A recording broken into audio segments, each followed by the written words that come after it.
শ্রেয়াংশু শক্ত করে চোখ বন্ধ করল। চোখের কোনা বেয়ে নেমে আসা অশ্রু বিন্দুটাকে দ্রুত হাতের পিঠে মুছে ফেলল। তারপর একবারও পিছনে না তাকিয়ে বেরিয়ে গেল ঘর থেকে। দরজাটা ধীরে ধীরে বন্ধ হওয়ার শব্দে ইনায়া বাস্তবে ফিরে এলো। সে দৌড়ে দরজার কাছে গিয়ে খুলে ফেলল। করিডোরে তখন শ্রেয়াংশুর পিঠটা শুধু দেখা যাচ্ছে। ইনায়া খুব ধীরে উচ্চারণ করল, শ্রেয়াংশু। শ্রেয়াংশুর পা মুহূর্তেই থেমে গেল। চোখ বন্ধ করে গভীর একটা শ্বাস নিল, কিন্তু একবারও তার শ্যামকন্যার দিকে ফিরে তাকালো না। ধীরে ধীরে হাঁটতে হাঁটতে করিডোরে মিলিয়ে গেল। আর দরজার চৌকাঠে দাঁড়িয়ে ইনায়া শুধু তাকিয়ে রইল।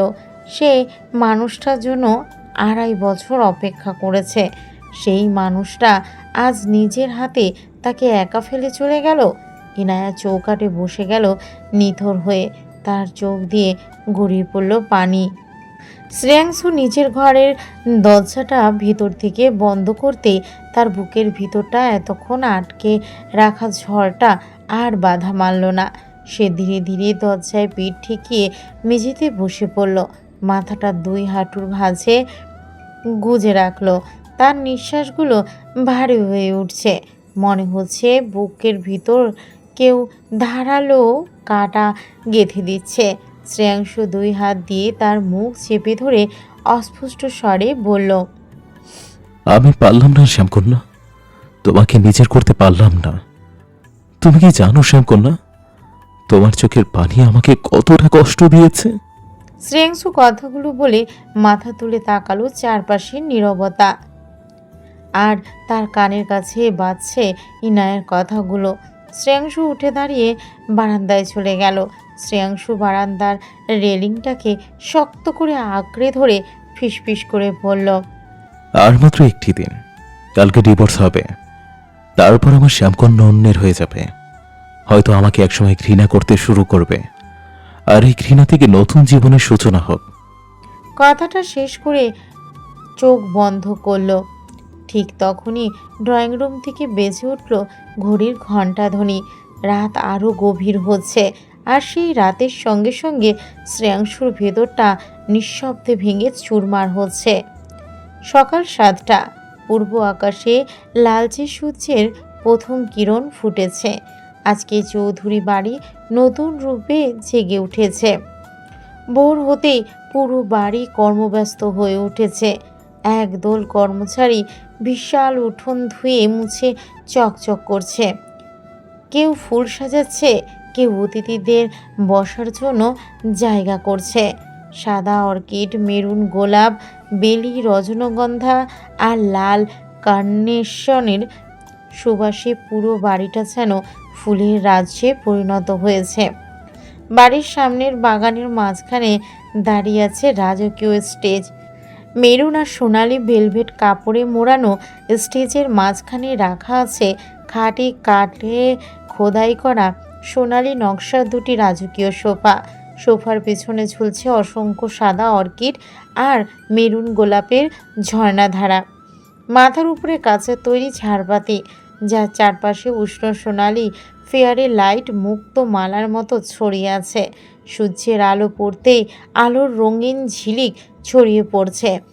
স্টেজের দুপাশে সোনালি খোদাই করা বিশাল ফুলদানি সাজানো, সাদা লিলি আর রক্তিম গোলাপ। সামনের পথ জুড়ে লাল গোলাপের পাপড়ি পেঁচিয়ে রাখা আছে। সেই পথ দিয়ে কয়েক ঘন্টা পর হাঁটবে ইপ্তি আর ইনায়া। আত্মীয় স্বজনের হাসির শব্দে চারিদিক মুখরিত। রান্নাঘরের বিশাল চুলোগুলোর একসঙ্গে ফুটছে কাচ্চি বিরিয়ানি, রেজালা, রোস্ট, কালাভুনা, কাবাব, পোলাও, ঘি আর মশলার ঘ্রাণে বাতাস ভারী হয়ে উঠেছে। বিশাল বিশাল কড়াই নাড়তে নাড়তে ব্যস্ত বাবুর্চিরা। কেউ মিষ্টি সাজাচ্ছে, কেউ ফল কাটছে, কেউ শরবত তৈরি করতে ব্যস্ত। সবাই ব্যস্ত, সবাই আনন্দ করছে, শুধু 2টো মানুষ ছাড়া। শ্রেয়াংশু তার ঘরের বারান্দায় বসে আছে। সারা রাত সে এক মুহূর্ত চোখ বন্ধ করতে পারেনি। চোখের নিচে স্পষ্ট কালচে দাগ, স্পষ্ট লালচে চোখ দুটো এখনও ভেজা। নিচে সাজানো স্টেজের দিকে এক দৃষ্টিতে তাকিয়ে আছে। তার বুকের ভিতরে একই প্রশ্ন প্রতিধ্বনিত হচ্ছে। এই স্টেজে আজ আমার শ্যামকন্যা অন্য কারো পাশে বসবে, অন্য পুরুষের হাতে আংটি পরাবে। ভাবতেই তার বুকটা ছিঁড়ে যাচ্ছে। রেলিংটাকে এতটাই শক্ত করে ধরে আছে যে আঙ্গুলের গিঁটগুলো সাদা হয়ে যাচ্ছে। মনে হচ্ছে রেলিং না থাকলে নিচে আছড়ে পড়তো সে। নিচে সবাই আলো ঝুলাচ্ছে, আর উপরে দাঁড়িয়ে থাকা একজন নিজের জীবন থেকে আলো নিভে যেতে দেখছে। শ্রেয়াংশু ফিসফিস করে বলল, আজকে সবকিছু সুন্দর লাগছে শ্যামকন্যা, শুধু আমার পৃথিবীটা সুন্দর নাই। অন্যদিকে নিজের ঘরে জানালার স্ত্রী হয়ে দাঁড়িয়ে আছে ইনায়া। শ্রেয়াকে একটু আগে শ্রাবণ নিচে নিয়ে গেল। সারা রাতের কান্নার জন্য চোখ দুটো ফুলে আছে, ঠোঁট শুকিয়ে সাদা হয়ে আছে। বিছানার কোণে ভাঁজ করে পড়ে সেই মেরুন শাড়ি। মেঝের এখনও একপাশে পড়ে আছে ভাঙা কাচের চুড়ির টুকরো। সকালে সূর্যের আলো পড়তেই চুড়িগুলো ঝিলমিল করছে। ইনায়া ধীরে ধীরে এগিয়ে গিয়ে বসে পড়ল সেখানে। একটা ভাঙা কাচের চুড়ি বুকের সাথে চেপে ধরল, তারপর চোখ বন্ধ করে বলল, আল্লাহ, একটা মানুষের ভালোবাসার শাস্তি কি এইটাই? যারে নিয়ে হাজারটা স্বপ্ন দেখছিলাম তার চোখে আজ চোখের সামনে অন্য কারো হয়ে যাবো। কথাগুলো শেষ করতেই ইনায়া নিজেকে সামলাতে পারল না। চুড়িটাকে বুকে চেপে নীরবে কেঁদে উঠল। তার কান্নার শব্দ কেউ শুনল না। ইনায়া জানালার কাছে এখনও বসে আছে স্থির হয়ে। তার দুই হাতের মুঠোয় এখনও শক্ত করে চেপে ধরে আছে ভাঙা মেরুন গাছের টুকরোগুলো। জানালার ফাঁক গলে আসা সকালের রোদ তার অশ্রু ভেজা মুখে পড়ছে, অথচ সেই দিকে কোনো ভ্রুক্ষেপ নেই ইনায়ার। চোখ দুটো একইভাবে নিবদ্ধ স্টেজের দিকে। ঠিক তখনই হাতের উল্টো পিঠে চোখের পানি মুছে ঘাড় ঘুরিয়ে দরজার দিকে তাকায়। দরজা খুলে ভিতরে প্রবেশ করল শামীমা বেগম। তার মুখে কোনো প্রকার আনন্দ নেই, মুখটা বেজায় গম্ভীর হয়ে আছে। তার হাতে নিয়ে আছে একটা ফাইল, সাদা কালারের। ইনায়ার ঠোঁটে জোরপূর্বক হাসি ফুটিয়ে এগিয়ে গেল শামীমা বেগমের দিকে। শামীমা বেগম ইনায়ার দিকে তাকিয়ে ঘরের মাঝ বরাবর দাঁড়িয়ে গেল। ইনায়া বলল, কিছু কইছেন আম্মা?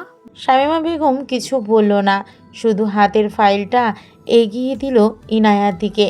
ইনায়া কপালে চিকন ভাঁজ ফেলে তাকিয়ে রইল ফাইলের দিকে, তারপর বলল, কি এগুলা? শামীমা বেগম শান্তভাবে বলল, তোমার সুখের একটা রাস্তা মাত্র মা, এই কাগজগুলোতে সই করে দাও। বলে ইনার দিকে কাগজগুলো বাড়িয়ে দেয়। ইনায়া কিছুই বুঝতে পারে না, তবুও কাঁপা কাঁপা হাত দিয়ে ফাইলটাকে ধরে ভ্রু কুঁচকে ফাইলটার উপরে তাকাতেই তালাক নামা অক্ষরে চোখ পড়ল। মুহূর্তেই ইনায়ার সারা শরীর অবশ হয়ে গেল। হাতগুলো কাঁপতে লাগলো অস্বাভাবিকভাবে। চোখ দিয়ে গড়িয়ে পড়ল অশ্রুধারা। ইনায়ার মনে হলো কেউ তার হৃৎপিণ্ডটাকে ছিঁড়ে বের করতে চাইছে। হাত থেকে খসে পড়ল ফাইলটা। চোখের সামনে কেমন সব কিছু ঝাপসা হয়ে যাচ্ছে। মুহূর্তেই ধপ করে মেঝেতে বসে পড়ল সে। শামীমা বেগম এগিয়ে ইনায়াকে ধরে নেয়। ইনায়া ঘাড় ঘুরিয়ে শামীমা বেগমের দিকে ঘুরে বুকে ঝাঁপিয়ে পড়ে চিৎকার করে কান্নায় ভেঙে পড়ল। শামীমা বেগম আগলে ধরল দুই হাতে ইনায়াকে। ইনায়া কাঁদতে কাঁদতে বলল, আম্মা, আমার খুব কষ্ট হইতেছে। আমি সই করবো না আম্মা। আম্মা, আমি এই বিয়ে করবো না। শামীমা বেগম দীর্ঘশ্বাস ফেললেন, তারপর আলতো করে ইনায়ার মাথায় হাত বুলিয়ে বলল, না মা, আজই সব শেষ করতে হবে। এরপর তো এঙ্গেজমেন্টের অনুষ্ঠান শুরু হবে। আইনগত ঝামেলা রেখে সামনে এগোনো যাবে না। ইনায়া কিছু বলল না, শুধু কাগজটার দিকে তাকিয়ে কাঁদতে লাগলো। একসময় এই মানুষটার নাম নিজের নামের সঙ্গে জুড়ে হাজারটা স্বপ্ন দেখেছিল, আর সে একই নাম নিজের হাতে মুছে ফেলতে হবে। বুকের ভিতরটা খামচে ধরল ইনায়া। হঠাৎ চোখের সামনে ভেসে উঠল কালকে রাতের শ্রেয়াংশুর কথাগুলো। আমাকে ঘৃণা করো শ্যামকন্যা, যতটা পারো ঘৃণা করো। কেন যেন কথাগুলো আবারও কানের কাছে বাজতে লাগলো। শামীমা বেগম কলমটা হাতে নিয়ে ইনায়ার দিকে বাড়িয়ে দিয়ে বলল, সই করে দাও মা। ইনায়া অশ্রু ভিজা চোখ নিয়ে শামীমা বেগমের দিকে তাকায়। শামীমা বেগম চোখের ইশারা দিল সই করার জন্য। ইনায়ার হাতটা থরথর করে কাঁপছিল। কলমটা ধরতে গিয়ে হাত থেকে খসে পড়ে গেল। শামীমা বেগম আবার তুলে দিল কলমটা ইনায়ার হাতে। শেষ পর্যন্ত ইনায়া কলমটাকে দুই হাত দিয়ে শক্ত করে চেপে ধরে সেই সই করার জায়গায় নিজের নামের স্থানে তাকিয়ে রইল।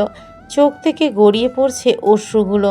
বারবার চোখের সামনে শ্রেয়াংশুর মুখটা ভেসে উঠল। ইনায়া মনে হলো কাগজে সে শুধু একটা স্বাক্ষর করবে না, তার সব স্বপ্ন, সব অপেক্ষা, সব ভালোবাসার ইতি ঘটাবে নিচে। কাঁপতে কাঁপতে নিজের নামটা লিখে দিল ইনায়া চৌধুরী। শেষ অক্ষরটা লেখার সঙ্গে সঙ্গে তার হাত থেকে কলমটা মেঝেতে খসে পড়ল। টক করে শব্দটা পুরো ঘরে প্রতিধ্বনিত হতে লাগলো। ইনায়া ফাঁকা দৃষ্টিতে কাগজটার দিকে তাকিয়ে রইল। তারপর ধীরে ধীরে চোখ বন্ধ করে বুকের উপরে দুই হাত চেপে ধরল। আজকে থেকে কাগজের হিসেবে সে আর শ্রেয়াংশু চৌধুরীর স্ত্রী নয়, কিন্তু হৃদয়ের ভিতরে যে মানুষটার জন্য 2.5 বছর ধরে ভালোবাসা জমিয়ে রেখেছে, তাতে কি একটা স্বাক্ষর দিয়ে মুছে ফেলা যায়? শামীমা বেগমের চোখ দিয়ে অশ্রু গড়িয়ে পড়ছে। ইনায়া দেখার আগেই চোখের পানিটুকু মুছে দেয়।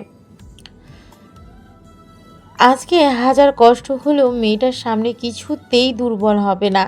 মেয়েটা অনেক কষ্ট পেয়েছে, আর ও সুখে থাকার অধিকার আছে। শামীমা বেগমের কোলে মাথা রেখে নীরবে কাঁদতে থাকে ইনায়া, আর শামীমা বেগম মাথায় হাত বুলিয়ে দিতে লাগলো। দরজাটা পুরোপুরি বন্ধ হয়েছিল না, অল্প একটু ফাঁকা হয়েছিল। সেখান দিয়ে ভেতরের সব কিছু দেখা যাচ্ছিল। করিডোরের নির্জনতা নিঃশব্দে দাঁড়িয়ে আছে শ্রেয়াংশু, যে এতক্ষণ ধরে সব কিছু দেখছিল। সে ইনায়ার কান্নার শব্দ পেয়ে ছুটে এসেছিল। এসে দেখল তার মা যখন কাপা হাতে ইনায়ার দিকে কাগজটা বাড়িয়ে দেয় সই করা, তখন তার শ্যামকন্যা কিভাবে ডুকরে কেঁদে উঠেছিল, তখন শ্রেয়াংশুর বুকের ভিতরটা ভারী হয়ে যায়। যখন ইনায়া কাঁপতে কাঁপতে কলমটা হাতে নিল, তারপর শ্রেয়াংশু অজান্তে দরজার পাল্লাটাকে শক্ত করে আঁকড়ে ধরে।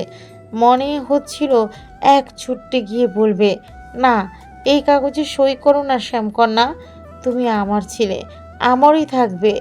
কিন্তু পরক্ষণেই নিজের প্রতিশ্রুতির কথা মনে পড়ল। তার ভালোবাসার চেয়ে ও বড় ছিল ইনায়াকে এই জীবন থেকে মুক্তি দেওয়া। ইনায়ার কাপা হাতে শেষ অক্ষরটুকু লেখা শেষ হলো। তখন শ্রেয়াংশুর মনে হলো কেউ যেন তার বুকের ভিতর থেকে জীবনটা টেনে বের করে নিচ্ছে। শ্রেয়াংশু ঠোঁট নেড়ে খুব আস্তে করে বলল, মাফ করো শ্যামকন্যা। আর এক মুহূর্ত দাঁড়িয়ে থাকার সাহস পেল না। সে নিঃশব্দে ঘুরে দাঁড়িয়ে এগিয়ে গেল তার ঘরের দিকে। করিডোরের ছোট্ট পথটুকু আজ তার কাছে অসীম মনে হলো। কিছুক্ষণ পর শামীমা বেগম সোজা শ্রেয়াংশুর ঘরে এসে দাঁড়ালো। দরজা কড়া নাড়তেই ভেতর থেকে শ্রেয়াংশুর ধীর গলা বলল, আসুন আম্মা। দরজা খুলতে শামীমা কোনো কথা না বলে হাতের ফাইলটা ছুঁড়ে মারল টেবিলের উপর। শ্রেয়াংশু কিছু বলল না, সে শান্ত চোখে তার আম্মার দিকে তাকায়। শামীমা ক্ষুব্ধ কণ্ঠে বলল, ইনায়া সই করে দিয়েছে, এখন তুমি করে দাও, তাহলে মেয়েটা একটু শান্তিতে বাঁচতে পারবে। কথাটা বলেই ঘর থেকে বেরিয়ে গেল শামীমা বেগম। শ্রেয়াংশু ধীরে ধীরে ফাইলটার দিকে তাকালো। কিয়ৎক্ষণ তাকিয়ে থাকার পর ধীরে ধীরে ফাইলটার কাছে এগিয়ে গেল। তার হাত কাঁপছে। ফাইল খুলতেই প্রথম পাতায় চোখ পড়ল ইনায়ার স্বাক্ষর। শ্রেয়াংশু আলতো করে নামটা স্পর্শ করল। পড়ালেখা বেশি না করার কারণে লেখাটার অনেক জায়গায় বেঁকে গিয়েছে। শ্রেয়াংশু চোখ দিয়ে এক ফোঁটা অশ্রু গড়িয়ে পড়ল। সে বিড়বিড় করে বলল, এটা কোনো স্বাক্ষর নয় শ্যামকন্যা, এটা হলো আমার পৃথিবী, যা কাগজের উপর টুকরো টুকরো হয়ে পড়ে আছে। শ্রেয়াংশু ফাইলটাকে বুকে জড়িয়ে আবারও চেয়ারে বসে পড়ল চোখ বন্ধ করে। আজকে সকালে ইরফান এসে ফাইলটা দিয়ে গিয়েছে শামীমা বেগমকে। সন্ধ্যা নামতেই চৌধুরী বাড়িটা যেন স্বর্গে পরিণত হয়েছে। ঘরে বাইরে অতিথিদের কোলাহল, হাসি ও ব্যস্ততার শব্দ ভেসে আসছে, অথচ ইনায়ের ঘরে এক অদ্ভুত নিস্তব্ধতা নেমে আসছে। ঘরের মাঝখানে বড় আয়নার সামনে নিশ্চুপ হয়ে আছে ইনায়া। মুখটা ফ্যাকাশে আর চোখ দুটো বেজায় লাল টকটকে হয়ে আছে।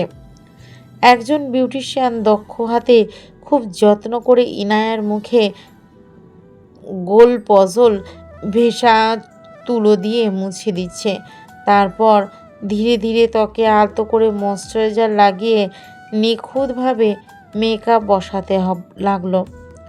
ইনায়ের স্বাভাবিক শ্যামলা আভা একটুও ঢোক না গেলে এভাবেই সাজানো হলো যেন তার নিজের সৌন্দর্য আরও কোমল হয়ে ফুটে ওঠে। চোখের নিচে কান্নার দাগগুলো যত্ন করে ঢেকে দেওয়া হলো পাতার নরম বাদামি আর মেরুনের মিশেলে। আইশ্যাডো, ঘন কাজল, সূক্ষ্ম আইলাইনার, তার টানা টানা চোখ দুটো আরও গভীর হয়ে উঠেছে। নাকে ছোট্ট হীরার নথ, কপালের মাঝখানে মেরুন রঙের গোল টিপ, তার ঠিক উপরে সাদা পাথরের ক্ষুদ্র টিকলি, গালের দুপাশে লাল আভা, ঠোঁটে মেরুন কালারের লিপস্টিক। সব মিলিয়ে ইনায়াকে রাজকন্যা লাগছে। এরপর খুব যত্ন করে তার চুলগুলো আঁচড়ে বড় খোপা বেঁধে দিল। খোপার চারপাশে গুজে দিল টাটকা সাদা বেলি ফুল আর রজনীগন্ধা মালা। ফুলের মিষ্টি সুবাসে পুরো ঘর ভরে উঠেছে। তারপর ইনায়াকে পরানো হলো মেরুন কালারের শাড়ি। সোনালি জরির সূক্ষ্ম নকশার শাড়িটায় আলো পড়তেই ঝলমল করে উঠল। নিখুঁতভাবে ভাঁজ করে আঁচলটা কাঁধে তুলে পিন লাগিয়ে দেয় একজন। ইনায়া কাঠের পুতুলের মতো দাঁড়িয়ে আছে। ইনায়া মাথা তুলে একবার নিজের প্রতিবিম্বটা আয়নার দিকে এক দৃষ্টিতে তাকিয়ে আছে। তার মুখটায় তো একদিন শ্রেয়াংশুর জন্য সাজানোর স্বপ্ন দেখেছিল। কত শতবার কল্পনা করেছে এতদিন লাজুক হাসি দিয়ে মুখের সামনে দাঁড়াবে আর শ্রেয়াংশু মুগ্ধ চোখে তাকিয়ে থাকবে। সে স্বপ্নের প্রতিটি রং আজও তার হৃদয়ে আমলিত, অথচ বাস্তবতা নিঃশব্দে সেই রঙগুলো মুছে দিয়েছে। ইনায়ের চোখের অশ্রু জমা হলো। চোখের কোণে জমে থাকা অশ্রু সে বারবার আটকে রাখার চেষ্টা করছে। আজ আর কাঁদতে চায় না। মনে হচ্ছে এত কান্নার পর তার চোখের পানি ক্লান্ত হয় না। ইনায়া আলগোছে চোখের পানি মুছে নেয়। ইনায়া, তার বুকের ভিতরটা অদ্ভুতভাবে ভারী হয়ে গিয়েছে। এমন এক শূন্যতা তাকে গ্রাস করেছে যার কোনো ভাষা নেই। ইনায়া বুক চিরে বেরিয়ে এলো এক দীর্ঘশ্বাস। সে চোখ দুটো বন্ধ করে নেয়। আর সবাই তাকে সুন্দর আর হবু বলে অবিবাহিত করবে। এই হাসির আড়ালে একটা হৃদয় নিঃশব্দ নিজের সবচেয়ে ভালোবাসার মানুষটাকে বিদায় জানাচ্ছে। ইনায়া আবার চোখ দুটো খুলে আয়নার দিকে তাকালো। আয়নায় যে হবু কনেকে দেখানো হলো না, দেখলো এক অপেক্ষারত মেয়েকে যে 2.5 বছর ধরে একজন মানুষকে ভালোবেসে নিজের পৃথিবী গড়ে তুলেছিল। আর সেই পৃথিবীর ধ্বংসস্তূপ এরপর উপরে দাঁড়িয়ে আছে সম্পূর্ণ একা। আমি একটু আসতেছি। ইনায়া ধীরে ধীরে পা বাড়ালো সামনের দিকে। পায়ের নুপুরের ক্ষীণ ঝংকার নিঃশব্দ করিডোরে মিলিয়ে যাচ্ছে। ইনায়া কোল দখল করে আছে শ্রেয়া। শ্রেয়ার পরনে সুন্দর দামি পোশাক, চুলগুলো দুটো করে ঝুঁটি বেঁধে রাখা আছে। মেয়েটা আজ কিছু বলছে না, ইনায়ের ঘাড়ে মাথা রেখে চুপচাপ এদিক ওদিক তাকাচ্ছে। হয়তো মেয়েটা বুঝতে পারছে আজকে তার আম্মু পর হয়ে যাবে। আর কখনো আম্মুকে আম্মু বলে ডাকতে পারবে না। ইনায়া নিশ্চুপ হয়ে এগিয়ে যাচ্ছে। পাশে গুটি কয়েক মেয়ে আছে। ইনায়া শক্ত করে শ্রেয়াকে বুকে আগলে রেখেছে। সিঁড়ি নামতেই ইনায়া চোখ গেল প্রিয়তার দিকে। প্রিয়তা তাকে লক্ষ্য করেনি। সে ফোনে কাউকে অনবরত কল করে যাচ্ছে। পরনে তার আগের মতোই শার্ট আর প্যান্ট। ইনায়া চোখ দিয়ে টুপ করে পানি গড়িয়ে পড়ল প্রিয়তাকে দেখে। হয়তো এই মেয়েটা তাদের মধ্যখানে না এলে আজকে তাদের হয়তো সুন্দর সংসার থাকতো। ইনায়া চোখ নামিয়ে আলগোছে চোখের পানিটুকু মুছে এগিয়ে গেল। ইনায়ের বুকের ভিতরটা অনেক ভারী হয়ে আছে, যেন কেউ পাথর চাপিয়ে রেখেছে। ইনায়ের নিঃশ্বাস নিতে কষ্ট হচ্ছে, তবুও মেয়েটা আর সব কষ্টকে উপেক্ষা করে সামনে এগিয়ে গেল। আজকে পিছু ফেরার কোনো অপশন নেই তার কাছে। মানুষটা আস্তে আস্তে সব দরজা বন্ধ করে দিয়েছে। ইনায়ার হঠাৎ মনে হলো শ্রেয়াংশু তাকে কালকে রাতের মতো শ্যামকন্যা বলে ডাকলো। সাথে তার পায়ের গতি কমে এলো। কিন্তু না, ডাকটা তার ভ্রম ছিল, কেউ ডাকেনি। ইনায়া আবার চলতে লাগলো সামনের দিকে। বাইরের স্টেজটা তার কাছে দৃশ্যমান হয়ে উঠল। শামীমা বেগম রান্নাঘরের আড়াল থেকে ইনায়াকে সামনে এগিয়ে যেতে দেখলো, তবুও তিনি কোনো প্রকার শব্দ করলেন না। শুধু স্থির দৃষ্টিতে তাকিয়ে রইল মেয়েটার দিকে। শামীমা বেগমের বুকটা হু হু করে উঠল, চোখ দিয়ে পানি বেরিয়ে এলো তার। মেয়েটাকে একদিন এই বাড়িতে এনেছিল কত স্বপ্ন দেখে, আর আজকে মেয়েটাকে এমন পথে পাঠাচ্ছে যেখানে থেকে ফিরে আসা অসম্ভব। শামীমা বেগম বিড়বিড় করে বলল, আল্লাহ, আমার মেয়েটাকে তুমি সুখে রাখো। তুমি ওর কষ্ট আমার ভাগ্যে লিখে দাও। তবুও মেয়েটাকে ভালো রেখো, আর চোখে যেন আর পানি না দেখি। কথাগুলো শেষ করে কাপা কাপা হাতে চোখের পানি মুছে নিল। তারপর আবারও ইনায়া যাওয়ার দিকে তাকালো। ইনায়ার সামনে এগিয়ে গেল, একবার পিছনে ফিরে তাকালো না। স্টেজের মাঝখানে রাজকীয় সোফার পাশে সোজা হয়ে দাঁড়িয়ে আছে ইপ্তি। পরনে কালো স্যুট, সাদা প্যান্ট, বুট জুতো। বুকের বাঁ পাশে স্যুটের উপরে ছোট্ট একটি ব্রোঞ্জ, হাতে দামি ঘড়ি।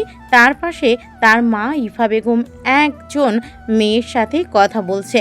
ইপ্তিদের তরফ থেকে তারা মা ছেলে এসেছে। ইপ্তির সব ফ্রেন্ড বিয়েতে আসবে। তারপর আত্মীয় স্বজনের হাসি, ক্যামেরার ফ্ল্যাশ আর কোলাহল। সব কিছুর মাঝে ইপ্তির দৃষ্টি সিঁড়ির দিকে চলে যাচ্ছে। সে অপেক্ষা করছে তার স্নিগ্ধ পরি আসবে বলে। এভাবে কিয়ৎক্ষণ কেটে যাবার পর সবাই একযোগে সিঁড়ির দিকে তাকালো, যেখান দিয়ে বর্তমানে সে নেমে আসছে। ইপ্তিও তাকালো সেদিকে, আর তাকিয়ে যেন কয়েক মুহূর্তের জন্য নিঃশ্বাস নিতে ভুলে গেল সে। মেরুন শাড়িতে ধীরে ধীরে সিঁড়ি বেয়ে নেমে আসছে ইনায়া। মাথা ভর্তি সাদা বেলি ফুল, কপালে মেরুন টিপ, শান্ত মুখশ্রী, যেন সন্ধ্যার সব আলো এসে থেমেছে তার মুখের উপর। ইপ্তির ঠোঁটের কোণে এক চিলতে হাসি ফুটল তৃপ্তির। এতক্ষণের অপেক্ষার অবসান ঘটল তার। সে খুব আস্তে আস্তে বলল, তোমার চোখে এত কষ্ট কেন? তোমার চোখ দুটো বলে দিচ্ছে তুমি কতটা কষ্ট পাচ্ছ আজকে। তোমার কষ্ট দেখে আমার কতটা খারাপ লাগছে। তোমার কি করে বোঝাই? যদিও জানি এই সম্পর্ক তোমার ইচ্ছের বিরুদ্ধে হচ্ছে, তবুও কিছু করার নেই। আমি তোমাকে এই নরক যন্ত্রণায় থাকতে দেবো না পরি। হ্যাঁ, আমি কখনো তোমার দ্বারে ভালোবাসার কথা বলতেও যাব না, বাট আমার বিশ্বাস তুমি একদিন আমার বুকে ঝাঁপিয়ে পড়ে ভালোবাসার কথা বলবে। ইনায়া ধীরে ধীরে স্টেজের কাছে দাঁড়াতেই ইপ্তি ভদ্রভাবে তার দিকে হাত বাড়িয়ে দেয়, যাতে ইনায়া হাত ধরে উপরে উঠতে পারে। ইনায়া এতক্ষণ বিভ্রম হলো। সে নয়ন উঠিয়ে হাতের মালিককে দেখল। হাতের মালিক স্বয়ং ইপ্তি শিকদার। ইনায়া চোখ দিয়ে গড়িয়ে পড়ল এক ফোঁটা পানি। এই হাতের মালিক শ্রেয়াংশু চৌধুরী হলে কি খুব বড় ক্ষতি হয়ে যেত? ইনায়া ইচ্ছে না থাকা সত্ত্বেও কাঁপা কাঁপা হাত বাড়িয়ে ইপ্তির হাত আলতো করে ধরল। ইনায়ার স্পর্শ ইপ্তির বুকের ভিতর এক অদ্ভুত শিহরণ জেগে উঠল। আবারও তার ঠোঁটে মুচকি হাসি ফুটল। ইনায়া স্টেজে উঠে ইপ্তির পাশে দাঁড়িয়ে গেল। ইপ্তি ইনায়ার কোল থেকে শ্রেয়াকে নেওয়ার চেষ্টা করলো, কিন্তু শ্রেয়া ইনায়ার গলা শক্ত করে আঁকড়ে ধরে আছে। ইপ্তি আর কিছু বলল না। সে তার স্নিগ্ধ পরীর পাশে দাঁড়িয়ে রইল। দূর থেকে ক্যামেরাম্যানগুলো ছবি তুলছে ইনায়া আর শ্রেয়ার। ইভা বেগমের কপালে গাঢ় ভাঁজ শ্রেয়াকে দেখে। প্রথম দিন এই বাচ্চাটা তার হাত খামচি দিয়েছিল, আজকে আবার এই বাচ্চাটাকে কেন কোলে নিয়ে স্টেজে এলো বুঝতে পারল না ইভা। সে ভিতরে ভিতরে গাইগুই করতে করতে দাঁড়িয়ে রইল। এমন নয় যে ইনায়াকে পছন্দ হয়নি, বেশ পছন্দ হয়েছে, কিন্তু এই বাচ্চাটাকে সবসময় ওর সাথে দেখে তার মনটা খচখচ করতে লাগলো। মনে হতে লাগলো ছেলেটার জীবনে ভুল সিদ্ধান্ত নিল না তো। ইফতি আর ইনায়াকে একসাথে দেখছে শ্রাবণ। সবার আড়ালে ছেলেটা দাঁড়িয়ে আছে, সামনে আসার প্রয়োজন বোধ করেনি। শ্রাবণের চোখ দুটো বেজায় লাল টকটকে হয়ে আছে, চুলগুলো বেজায় এলোমেলো হয়ে আছে, পরনে খয়েরি কালারের টি শার্ট আর কালো প্যান্ট। শ্রাবণের চোখ থেকে গড়িয়ে পড়লো এক ফোঁটা পানি। শ্রেয়াংশু তড়িঘড়ি করে চোখের পানিটুকু মুছে সবার আড়ালে নিরিবিলিতে চলে গেল। শ্রাবণের বুকটা ফেটে যাচ্ছে ইনায়াকে অন্য আরেকজনের সাথে দেখে। শ্রাবণ চোখ দিয়ে অনবরত পানি গড়িয়ে পড়ছে। হয়তো কোনোদিন মা বলে স্বীকার করেনি, তবুও তার বিদায়বেলায় মনে হচ্ছে এবার সত্যি তাদের জীবন থেকে মা নামক ছায়াটা আস্তে আস্তে সরে যাচ্ছে। এমন সময় শ্রাবণের ঘাড়ে কেউ হাত রাখলো। শ্রাবণ হকচকিয়ে গেল। তাড়াতাড়ি করে চোখ মুছে মাটি থেকে উঠে ঘাড় ঘুরিয়ে দেখলো তার দাদি শামীমা বেগম। শ্রাবণ ঠোঁটে জোরপূর্বক হাসি টেনে বলল, কি হয়েছে দিদুন? শামীমা বেগম তার প্রশ্নের উত্তর না দিয়ে শ্রাবণকে প্রশ্ন করে বলল। কষ্ট হচ্ছে দাদু ভাই? শ্রাবণের ভিতরটা গুমড়ে উঠল, কান্নাগুলো তার গলার কাছে এসে আটকে গেল। সে মিথ্যা হাসি দিয়ে বলল, কি বলছো দাদু ভাই? আমার কেন কষ্ট হবে? শামীমা বেগম বলল, আমি তোমাকে ছোট থেকে মানুষ করেছি দাদু ভাই। তুমি যে এখানে বসে বসে কান্না করছিলে তার প্রমাণ তোমার চোখ দুটো। শ্রাবণ আর নিজেকে আটকে রাখতে পারল না, ঝাঁপিয়ে পড়ল শামীমা বেগমের বুকে। ডুকরে কেঁদেই উঠল শ্রাবণ। শ্রাবণের সাথে শামীমা বেগমের চোখ দিয়ে পানি গড়িয়ে পড়তে লাগলো। আস্তে আস্তে মিউজিক বাজার কারণে শ্রাবণের কান্নার শব্দ কারো কান অবধি পৌঁছলো না। শ্রাবণ কাঁদতে কাঁদতে বলল, আমরা কি এতটাই খারাপ দিদুন? কেন মা আমাদের ছেড়ে চলে যাচ্ছে? শামীমা বেগম চমকে উঠল ইনায়াকে মা সম্বোধন করায়। যে ছেলে এতদিন ইনায়ার সাথে চোখ তুলে কথা বলেনি, আজকে ছেলেটা মা বলে ডাকছে। শ্রাবণ আবারও বলল, আমি প্রথমে চেয়েছিলাম মা এই জীবন থেকে চলে যাওয়া উচিত, যেখানে মা কোনো সম্মান পাবে না, ভালোবাসা পাবে না, যেখানে না থাকাই বেটার। কিন্তু কালকে রাত থেকে আমার মনটা কিছুতেই মানতে চাইছে না মা আমাদের ছেড়ে চলে যাবে। যতবার চোখ বন্ধ করছি ততবার দেখতে পাচ্ছি মা আমার শিয়রে বসে আছে। আমার খুব কষ্ট হচ্ছে দিদুন। আমার নিজের মায়ের চেহারাটাও মনে নেই উনি কেমন ছিলেন দেখতে, আর আমি মনে করতেও চাই না ওই মহিলার মুখ যে আমাদের ছেড়ে চলে গিয়েছে। শ্রাবণ মুখ তুলে শামীমা বেগমের দিকে তাকিয়ে বলল, ও দিদুন, তুমি আমাদের মায়ের বিয়ে দিও না, আমরা আবারও এতিম হতে পারবো না দিদুন।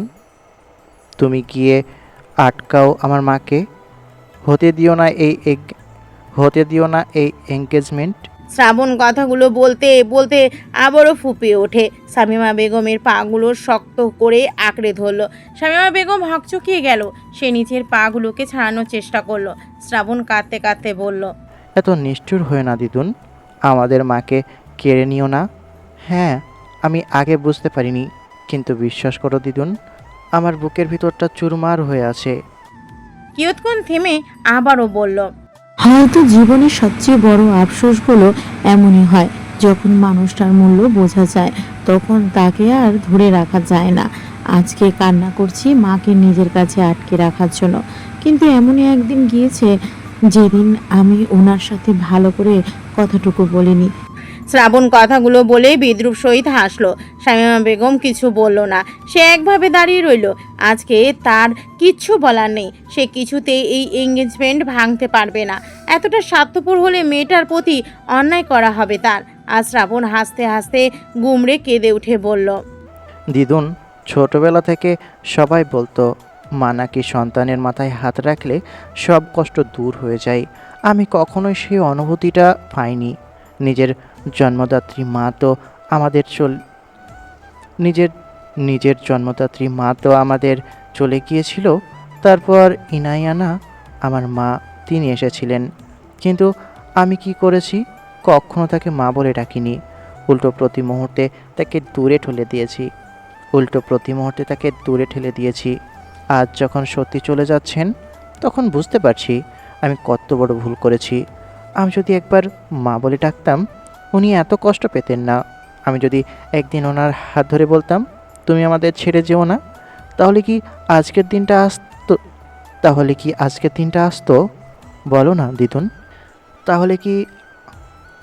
দিদুন, একটা মানুষের নিজের ভুল বুঝতে কেন এত দেরি হয়? শ্রাবণ কথাগুলো বলে মুখ ঢেকে হাউমাউ করে কেঁদে উঠে বলল, আমি জানি মা আমাদের কোনোদিনও ছেড়ে যেত না, কিন্তু আমার পাপার জন্য আমাদের পৃথিবীটা ধ্বংস হয়ে যাচ্ছে। উনি কেন আমাদের কষ্টগুলো বুঝলেন না দিদুন? কেন সুহাসিনীর কথা ভাবলো না পাপা? মা চলে গেলে আমার ছোট্ট সুহাসিনী কতটা কষ্ট পাবে। না, আমি এক্ষুনি মায়ের কাছে গিয়ে আঁচলটা ধরে বলবো আমাদের ছেড়ে যেও না মা। আমি আর তোমাকে সব সময় মা বলে ডাকবো, শুধু একবার আমাদের কাছে থেকে যাও। শ্রাবণ কথাটা বলে উঠতে নিলে শামীমা বেগম শক্ত করে আঁকড়ে ধরল শ্রাবণের হাত। শ্রাবণ কান্না ভেজা চোখ নিয়ে তাকালো শামীমা বেগমের দিকে। শামীমা বেগম বলল,